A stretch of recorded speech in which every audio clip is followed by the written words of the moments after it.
نزدیک به 3,500 حوزه انتخاباتی مهیا شده است. همه این حوزه ها تحت محافظت کارمندان حفظ حقوق گرفته شدند. رایدهندگان توجیک از زمان امضای سازش صلح برای نخستین بار در انتخابات شرکت میکنند که در آن گروه اساسی مخالف حکومت تاجیکستان حزب نهضت اسلامی حضور ندارد. در سال 2015 دادگاه عالی تاجیکستان فعالیت این حزب را منع کرد.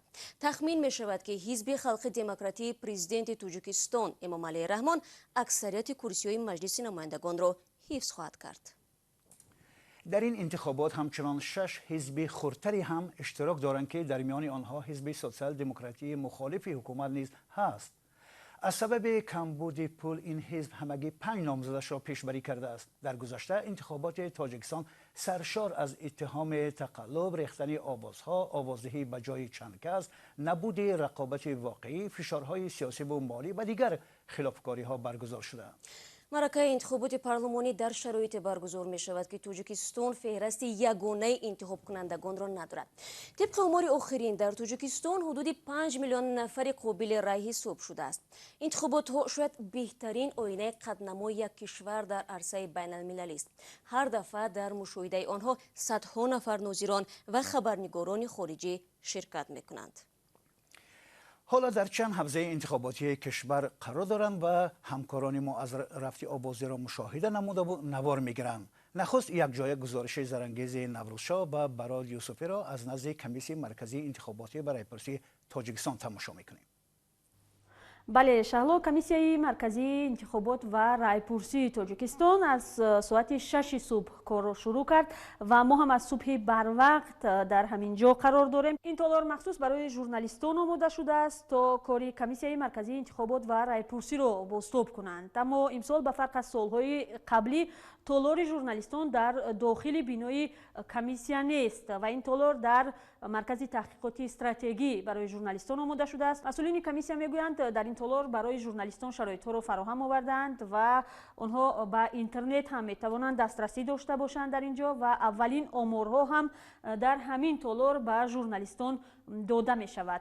امروز کمیسیای مرکزی انتخابات و رایپرسی یعنی کاری خود را وابسته به انتخابات شروع کرده ایستاده است. هر یک 3 ساعت پس به طور افیری توسط همه شبکه ها یعنی شماره آوازها، شماره اشتراک انتخاب کنندگان را به افیر می دهد.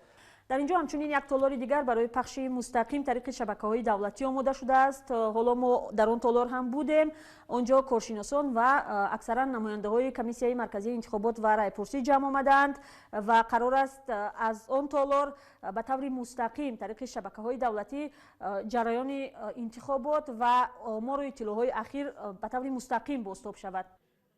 آوازی در همه حوزه و участкه‌های انتخاباتی ادامه دارد و با پیدا شدن آمار و اطلاعات نو در کمیسیای انتخاباتی ما شما را حتما در جریان خواهیم گذاشت. کمیسیون مرکزی انتخابات و رایپرسی میگوید که قطعه‌های رایگیری در ساعت 8 شام به وقت دوشنبه بسته خواهند شد. زرانگیز نوروزشاه و براد یوسفی از نزد کمیسیای مرکزی انتخابات و رایپرسی تاجیکستان گزارش میدادند و طور زرانگیز هم گفت ما در جریان روز منتظر گزارش‌های بیشتری آنها خواهیم بود. مطلب بعدی ما نیز از دوشنبه است، اما قبل از این میرزانبی من به شما یک سوال دارم. شما هم که در تاجیکستان بودید و قبلا شما تجربه داشتید در انتخابات اشتراک کردید، چی در انتخاب وکیلان و چی در پرزیدنتی.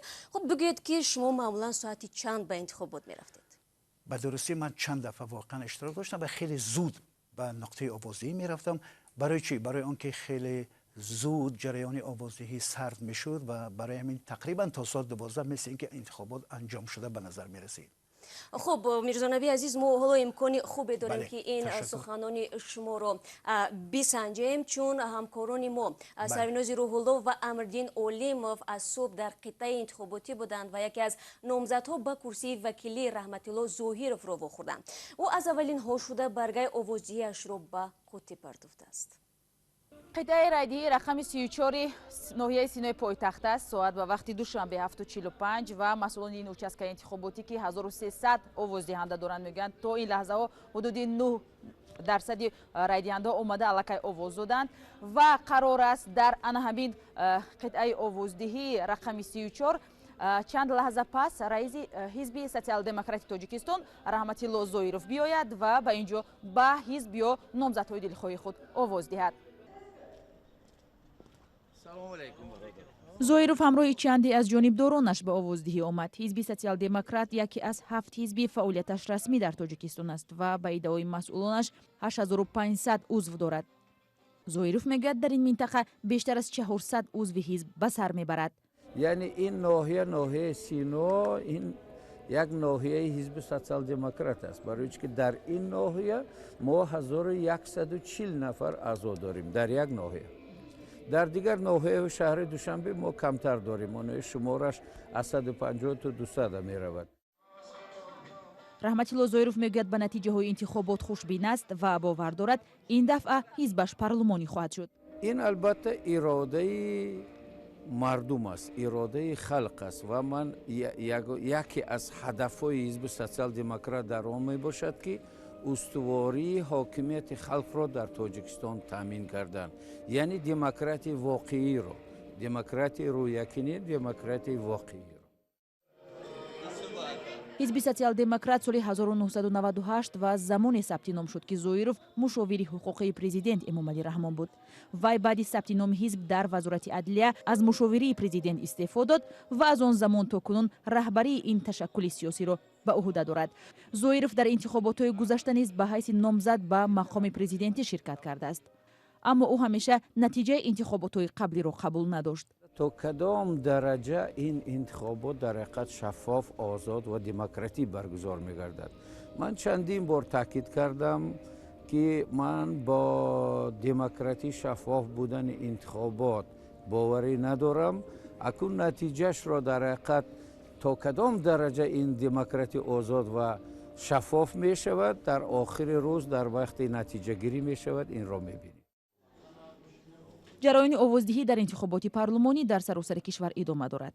мо ва ҳамкоронамон давоми рӯз аз рафти ин маъракаи сиёсӣ гузоришҳо хоҳем дод. сарвинози рӯҳулло, амриддин олимов, радиои озодӣ, душанбе.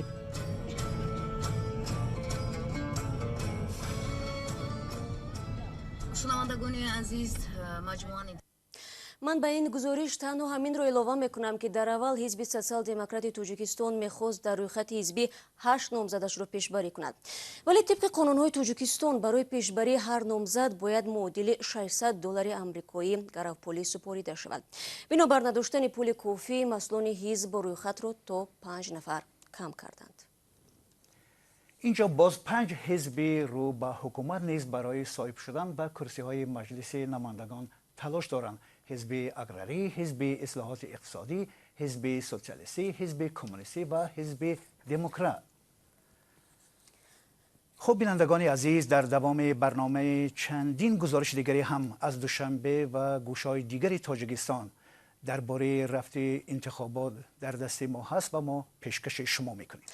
بله، پیشکش شما میکنیم و ما رو میاریم به روسیه، زیرا تعداد زیادی رای دهندگان تاجیک در این کشور هستند. وزارت کارهای خارجه تاجیکستان در روسیه برای شهروندان 5 نقطه رای دهی آماده کرده است، از جمله در بینای سفارت تاجیکستان در مسکو، کنسولگری های کشور در شهر سنت پترزبورگ، یکاترینبورگ، اوفا و نوسیبیرسک. اما قبل از این ما با همکارمون در پراگ رو می‌آوریم کیومرزیاتو که در بخش خبری رادیوی آزادی ما را همراهی دارند. با کیومرز کمی دیرتر برمیگردیم و رو می‌آوریم بازم بر روسیه که با گفته مقامات همه نمایندگان دیپلماتی تاجیکستان به حوزه شاه منصور 3 داخل شدند و شهروندانی در خارج بوده به نامزدهای این حوزه رای میدهند. همین لحظه ها در خط مستقیم از مسکو با ما همکارمان امید باباماتوف میپیوندد.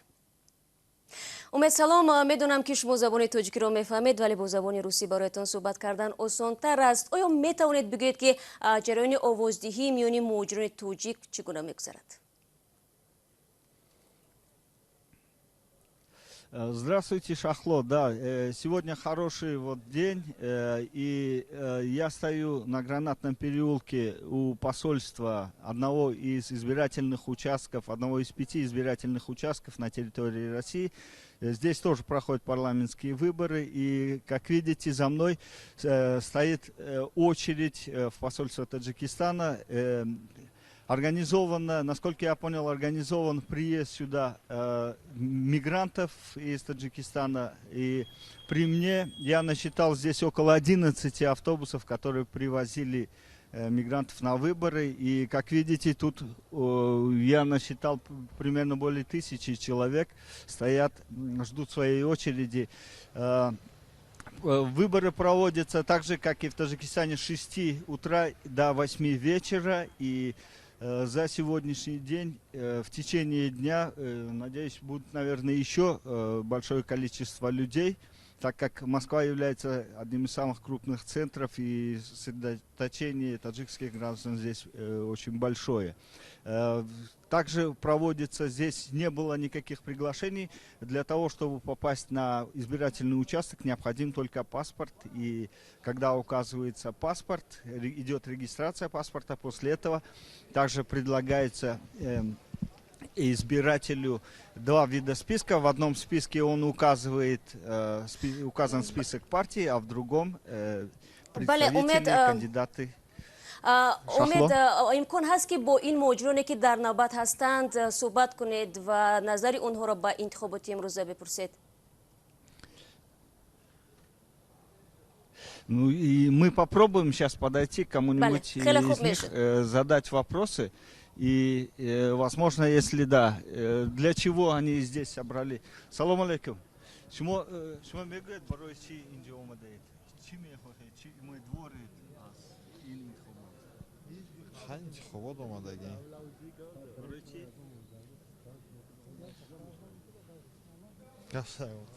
کی گپ میزنه یگون کسایی گپ میزنه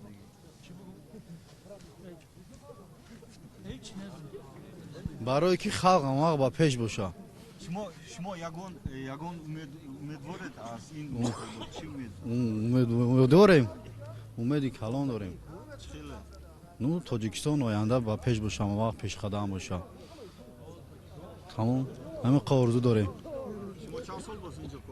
ما چند سال شد تقریبا 10 سال زیاد شد میبریم در بازار در بازار در ما یگان گفتنی ندارم یگان چی امید اگر شما ما را حالا میشنوید تشکر زیاد. امید عزیز طوری میبینیم در بین این مهاجران زنان خیلی کم هستند نه؟ اکثرا مردان جوان هستند. ها اینجا اساساً مردمی جوان زنو هست زنو در اومده برفت یکم در اومد وایها بله با آنها پس جا دادم. تشکر زیاد یادآور میشم که امید با بومت همکار ما از مسکو مستقیما صحبت میکرد و درباره اشتراک مهاجران تاجیک در انتخابات گزارش داد و طور ما دیدیم مهاجران زیادن در نوبت ایستادن برای آوازی. ما در دوام روز حتما برای دریافت معلومات علاوه‌ای باز به امید مراجعت خواهیم کرد. امروز رای دهندگان تاجیکستان پلات پایانی پارلمان مجلس نمایندگان و شورای محلی را انتخاب میکنند. مجلس نمایندگان یکی از 2 پلات پارلمان یا خود مجلس عالی تاجیکستان است که انتخاب آن عمومی می باشد و مستقیما از طرف رای دهندگان به عمل می آید. مجلس ملی چگونه انتخاب می شود؟ چی مقداری از کرسی‌ها برای حزب‌های سیاسی و چی مقداری به نامزدها از حوزه‌های یک مندتی برای مجلس نمایندگان تخصیص داده می شود؟ در این باره همکارمان عبدالله اشورов توضیحات می دهد. پارلمان تاجیکستان مجلس عالی از 2 مجلس عبارت است: مجلس نمایندگان و مجلس ملی. مجلس نمایندگان پلات پایانی پارلمان 63 کرسی دارد. از این 22 کرسی را اعضای حزب‌های رسمی سیاسی که بیش از 5% آوازها را به دست می‌آورند اشغال می‌کنند. باقی 41 نفر وکیلان دیگر در حوزه‌های یک مندتی انتخاب می‌شوند. انتخابات وکیلانی مجلس نمایندگان و اعضای مجلس ملی در 5 سال یک مرتبه دایر می شود. در تاجیکستان 7 حزب سیاسی رسمی ثبت نام شدند. حزب خلق دموکراتی، حزب اگراری، حزب اصلاحات اقتصادی، حزب سوسیالیستی، حزب کمونیستی، حزب دموکراتی، حزب سوسیال دموکراتی. کمیسیه مرکزی انتخابات و رایپرسی نامزدهای همه حزب‌ها را ثبت نام کرد، اما شماره نامزدهای حزب‌ها که رسما ثبت نام شدند از همدیگر فرق می‌کنند. حزب خلق دموکراتی 26 نامزد، حزب اگراری 13 نامزد، حزب اصلاحات اقتصادی 7 نامزد، حزب سوسیالیستی 5 نامزد، حزب کمونیستی هم 5 نامزد و حزب دموکراتی 4 نامزد، حزب سوسیال دموکراتی 5 نامزد. وکیل مجلس نمایندگان و یا مجلس ملی شخص انتخاب شده میتواند که سنش نه کمتر از 30 ساله باشد، تحصیلاتش عالی و زبان تاجیکی را داند. شخصی که بجز از شهروندی تاجیکستان شهروندی کشور دیگر را دارد، حق ندارد وکیل انتخاب شود. اهالی تاجیکستان بیش از 9 میلیون و 100 هزار نفر است و از این شماره 4 میلیون و 346 هزار و 415 نفر قابل رأی هستند. از زمان صاحب استقلال شدن تاجیکستان در سال 1991 در کشور 5 مرتبه انتخابات پارلمانی دایر شد. سازمان‌های بین‌المللی ناظر انتخابات از جمله دفتر نهادهای دموکراتی و حقوق انسانی سازمان امنیت و همکاری در اروپا بار هم انتخابات‌های تاجیکستان را آزاد، دموکراتیک و مطابق با معیارهای بین‌المللی اعتراف نکردند. تشکر عبدالله. بینندگان عزیز، شما در بخش مستقیم ویژه گفتار انتخاباتی بخش توجیکی رادیو آزادی را تماشا دارید. تو این دقیقه ها ما درباره اشتراک رای دهندگان در توجیکستان و روسیه گزارش ها داشتیم. بعد یک آگاهی شما می توانید از اصولهای معمولی تقلبکاری در انتخابات، نظر کاربران شبکه‌های اجتماعی به این معرکه سیاسی و روند آوازدهی در جنوب تاجیکستان آگاه شوید.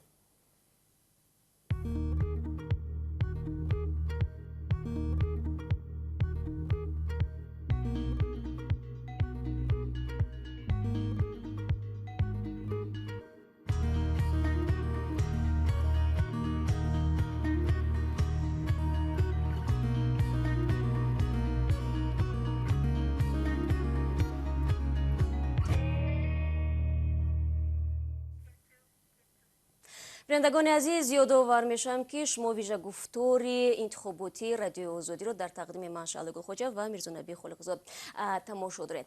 از نقطه های آوازدهی در تاجیکستان گزارش دادیم تا این لحظه و فضای انتخاباتی رو در چند شهر روسیه و با حضور مجرمین تاجیک هم خواهیم دید. حالا از همکاری ما کیومرث اتم میپرسیم که حال و هوای انتخابات در سامانه رادیو آزادی و صفحه های ما در شبکه‌های اجتماعی چگونه است؟ کیومرث، اگر ما رو میشنوید پس بفرمایید. تشکر شهلا. در این 5 ساعت اولی آوازدهی در انتخابات ما از خواننده های سامانه رادیو آزادی و از کاربران ما در شبکه‌های اجتماعی ده‌ها شرح و عکس و ویدیو گرفتیم. بعضی از این شرح‌ها الکی در سامانه ما نشر شدند، اما تصدیق درستی بعضی از ویدیوها و عکس‌ها کمی مشکل‌تر است و آنها نیز به زودی در سامانه گذاشته خواهند شد.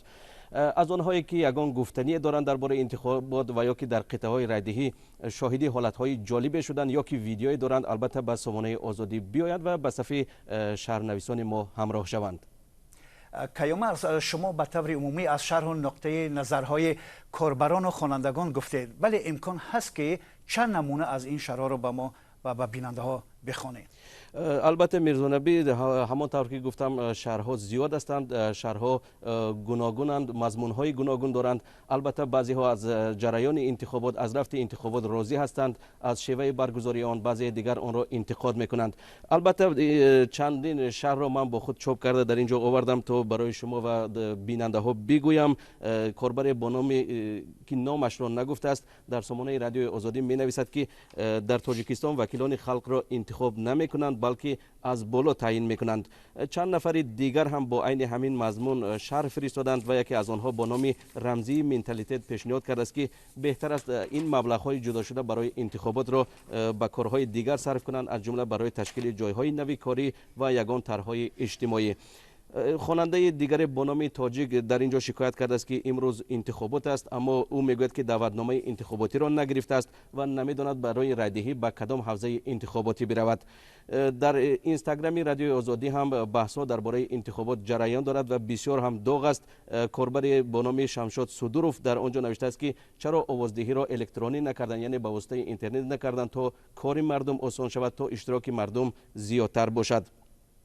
البته نظرها گوناگونند و بعضی از شهرهایی که چاپ شدن در سامانه رادیو آزادی هستند. در اونجا ما گوشه مخصوص انتخابات 2020 هم داریم که خواننده ها میتونند با اونجا وارد شوند، نظر دیگر را بخوانند و هم فکر و اندیشه های خود را بنویسند. میرزا نبی، تشکر کیومرس. به حالا ادامه میدیم با گزارش ها به جنوب تاجیکستان.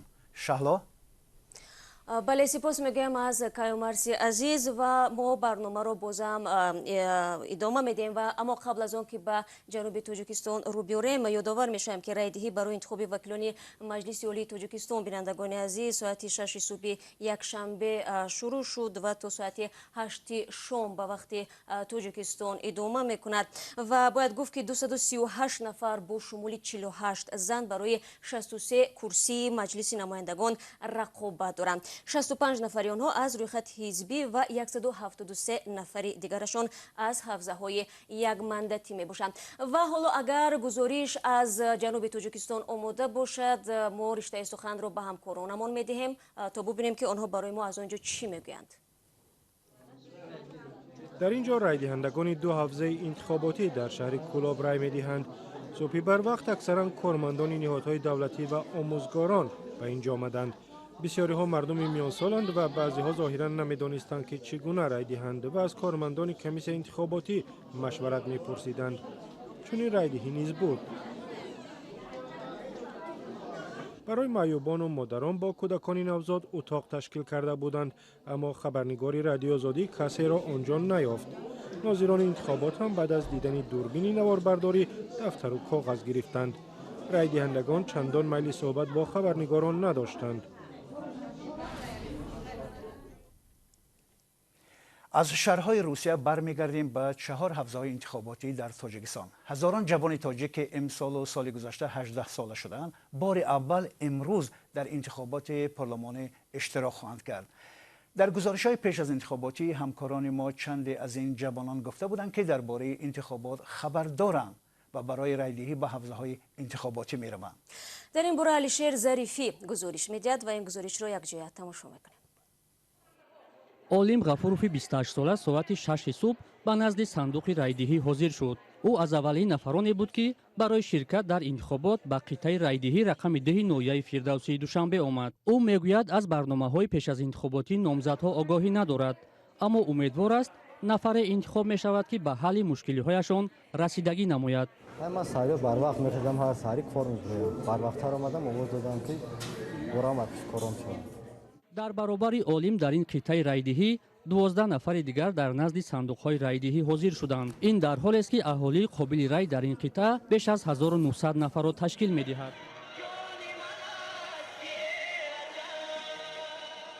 қитъаҳои райдиҳӣ ба мусиқии интихобкунандагонро пешвоз мегирифтанд. дар саҳни ҳавлии баъзе марказҳои райдиҳӣ куртаҳои чакану кулчақандҳо ба назар мерасид. афроде ки бори нахуст ба райдиҳӣ меомаданд ба онҳо гул тақдим мешуд. мухтор ҳалимови 77 сола мехоҳад афроде ғолиб шавад ки аз аҳволи камизоатон хабар гирад. ӯ барои ширкат дар интихобот ба қитъаи райдиҳӣ рақами 12 душанбе омад. ҳамсараш бемор ва 8 узви хонаводааш дар муҳоҷирати корӣ ҳастанд.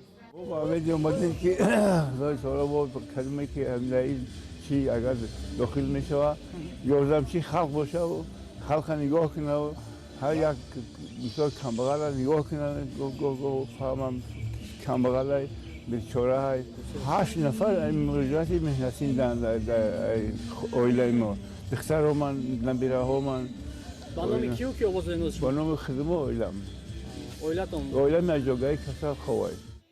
як соати аввал дар бархе аз қитъаҳои овоздиҳӣ ҳузури сокинон назди сандуқҳои райдиҳӣ камранг менамуд. масъулони қитъаҳои райдиҳӣ дар душанбе гуфтанд умедворанд дар соатҳои баъдӣ ҳузури интихобкунандагон афзоиш меёбад.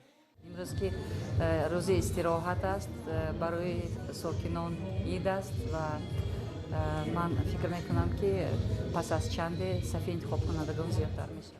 در این قطعه رایدهی که 1101 ساکن قابل رای دارد تا ساعت نزدیک 8 65 نفر آواز دادند. رایدهی در انتخابات وکیلان مجلس عالی ساعت 6 صبح یکشنبه یکم مارس شروع شد و تا ساعت 8 شام به وقت دوشنبه ادامه میکند. 238 نفر برای 63 کرسی مجلس نمایندگان رقابت دارند. به غیر از حزب سوسیال دموکرات دیگر احزابی که در انتخابات شرکت میکنند طرفداری حکومت گفته میشوند و یا برنامه‌های شبیه به برنامه‌های حزب خلقی دموکراتی تاجیکستان دارند. علیشیر ظریفی، تهمینه حکیمова، رادیوی آزادی دوشنبه.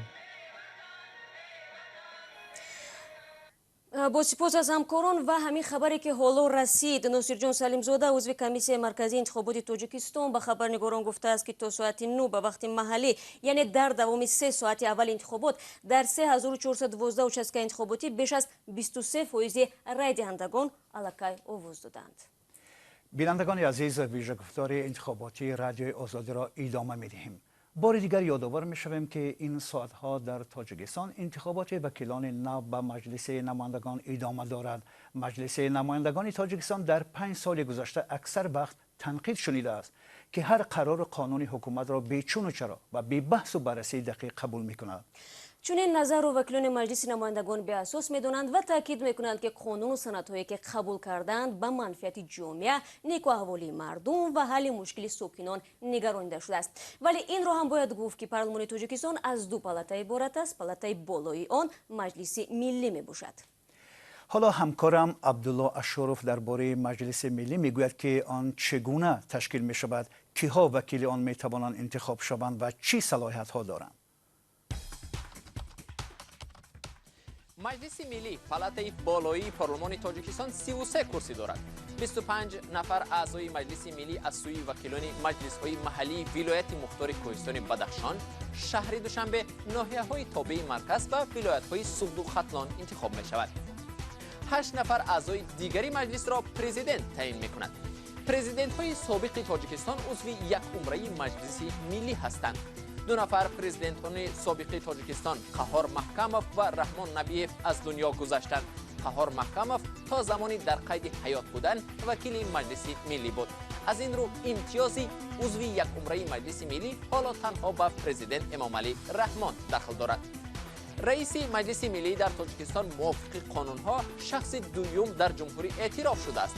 در صورت کارناشایم و یا سلب صلاحیت پرزیدنت تا برگزاری انتخابات نو، رئیس مجلس ملی وظیفه پرزیدنت را اجرا می کند. در تاجیکستان از سال 2000 این جانب محمد سعید عبیدالله‌اف رئیس مجلس ملی است. موافق عنعنه سیاسی در سالهای صاحب استقلالی تاجیکستان شکل گرفته، شخصی که رئیس مجلس شهر دوشنبه انتخاب می شود بالاخره رئیس مجلس ملی می شود. با دیگر تشکر میکنیم از عبدالله اشرف برای معلومات مفصل. بینندگان عزیز، در اینجا نشر اول ویژه گفتار انتخاباتی رو به پایان میرسونیم. بعد 3 ساعت دیگر با تفصیلات نو به استودیوی مرکزی رادیوی آزادی برمیگردیم. دوستان عزیز، تا این لحظه ها من مرزانبی خالقزاد، شهلای گلخواجه با جمع همکارانمون در خدمت شما بودیم و در نشریه های بعدی شما را منتظر میمانیم. خاطر نشان میکنم که برنامه بعدی با گزارش های تازه از گوشه های تاجیکستان و روسیه خدمت شما پیشکش می شود. تشکر برای همراهی، ما شما را منتظر خواهیم بود. خدا حافظ.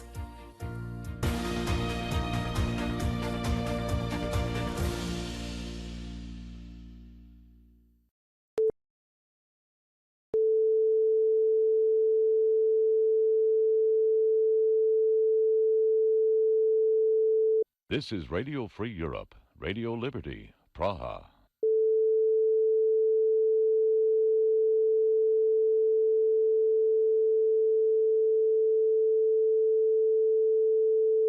This is Radio Free Europe, Radio Liberty, Praha.